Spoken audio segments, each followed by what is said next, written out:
Let's listen to American Fast Speech. So this is all about trying to help you improve your listening comprehension and just really get a better understanding of why people speak the way they do. And if you would like to improve your listening skills, please subscribe, turn on notifications. That way I can become your teacher. My name is Wes. The channel is Interactive English. It's all about trying to help you reach your fluency goals.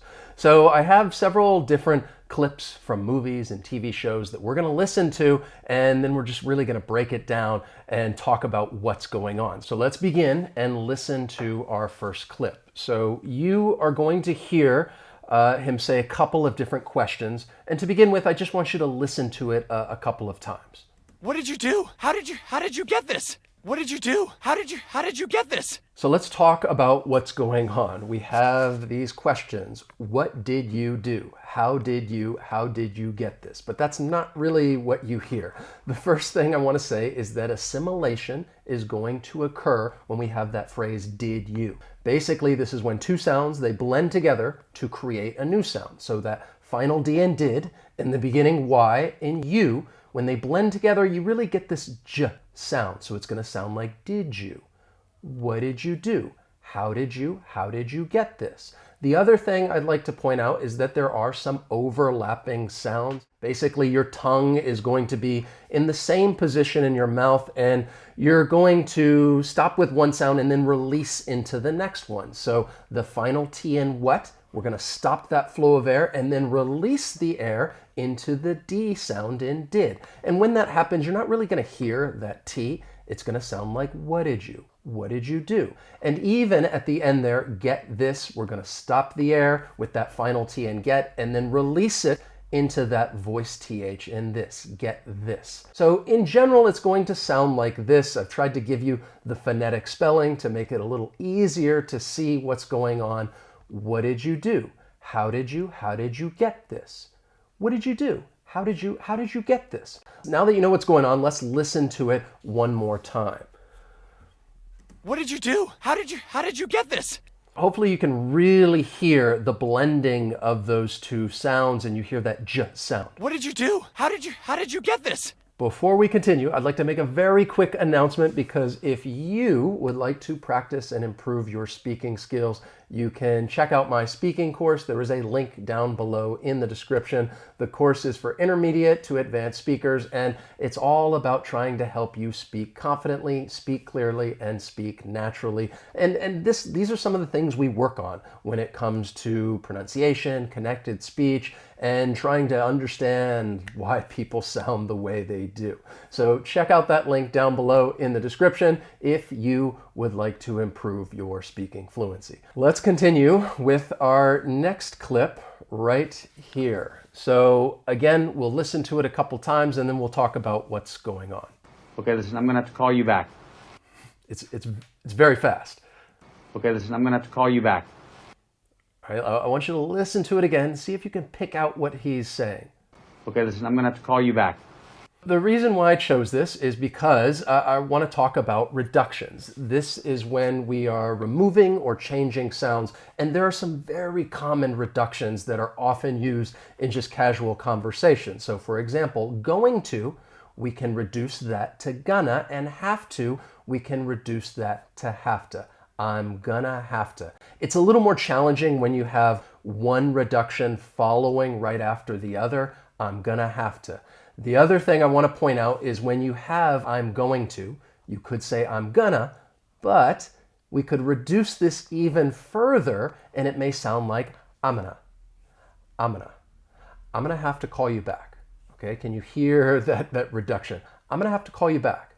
So either one is okay. Personally, I think it's probably a little more common for somebody to say I'm gonna instead of I'm gonna, but definitely this is something you will hear in just casual everyday English. I end up using it quite often. I'm gonna go to the park. I'm gonna go to the mall. I'm gonna get something to eat. I'm gonna. In this case, I'm gonna have to call you back. So let's listen to it again. And really, I do think it's more of an I'm gonna, but it almost sounds like it's in between the two. But you can tell me what you think. So I'll play it a couple of times. Okay, listen, I'm gonna have to call you back. Okay, so now that you hear it, hopefully you can kind of hear that gonna have to. Okay, listen, I'm gonna have to call you back. If you want to try and say it at the same time, practice the speaking. Okay, listen, I'm gonna have to call you back. All right, I think shadowing is always a good way to just practice your speaking fluency. The next clip that I have for you is right here. So again, we'll listen to it a couple times and then we'll talk about what's going on. I was up all night thinking about it. I think that you could probably hear this and understand what's happening. I was up all night thinking about it. So let's look at what's going on, because there's a couple of things I want to talk to you about. In this clip, he says, I was up all night thinking about it. But again, he's not really going to say it like that because there are, well, quite a few things that I want to discuss. The first thing is linking. This is when we link the final consonant sound of one word with the beginning vowel sound of the next word. So we have the phrase was up all. We can link those words together and it's almost like we're moving that consonant sound over, and it's going to sound like was up all, was up all. And then we also have overlapping sounds when we end with that dark L in all and then move right in to the end sound in night. All night, all night. I was up all night. I was up all night. One thing I want to point out is that sometimes with continuous tense verbs, the G gets dropped. This is known as G dropping. I think it's probably more common in places like the US, which is where I'm from. So once we drop that G, we can then link that N sound with the beginning vowel sound in about, thinking about.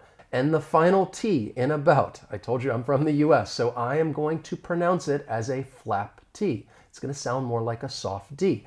This often occurs when the T comes between two vowel sounds, and then I can link that flap T with the beginning vowel sound in it. Thinking about it. Thinking about it. I was up all night thinking about it.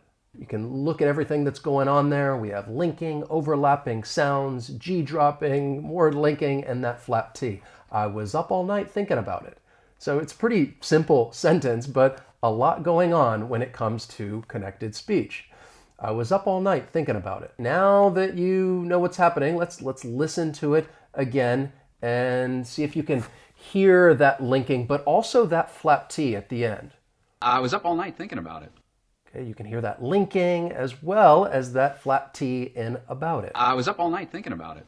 The next clip that I have for you is, well, this is a little challenging because she's speaking really fast. See if you can think about the exact words that she's saying. I promised to go to the movies with him next Saturday. I'll play it again. I promised to go to the movies with him next Saturday. This is very fast. One more time. I promised to go to the movies with him next Saturday. So the sentence that she's saying is right here. I promised to go to the movies with him next Saturday.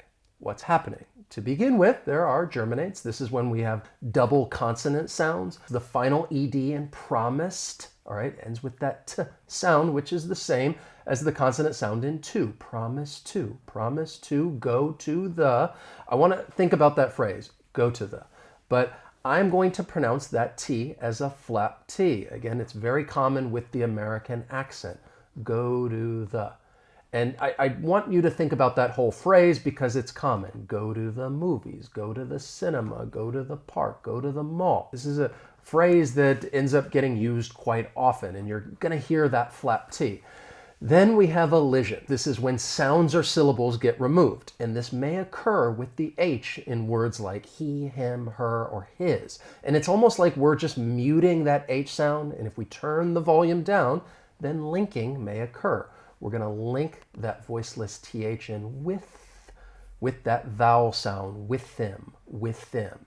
And even that last phrase at the end, next, you don't hear that T. Once again, elision occurs, that T comes between two consonants, and we're just not going to hear it. Next, you can hear that it ends with that S sound, which is the same consonant sound in Saturday, another germinate. It just allows us to easily transition from one word to the next Saturday. So this is what it sounds like. I promised to go to the movies with him next Saturday. One more thing that I'd like to point out is the unstressed to. And when this word is unstressed, it's almost like that vowel sound's going to get reduced, and it may sound a little more like the schwa sound, that unstressed So instead of to, it may sound a little more like ta. And I tried to show you here that it's not like you're only going to hear one or the other. It may be a spectrum, and it could come anywhere between. So in the end, I think it's going to sound a little more like this. I promise to go to the. I promise to go to the movies with them next Saturday. And then if you want to speed it up, I promise to go to the movies with them next Saturday. So now that you know what's happening, let's listen to it again and see if you can pick out some of those things we were just talking about. I promise to go to the movies with him next Saturday. Play it one more time. I promise to go to the movies with him next Saturday.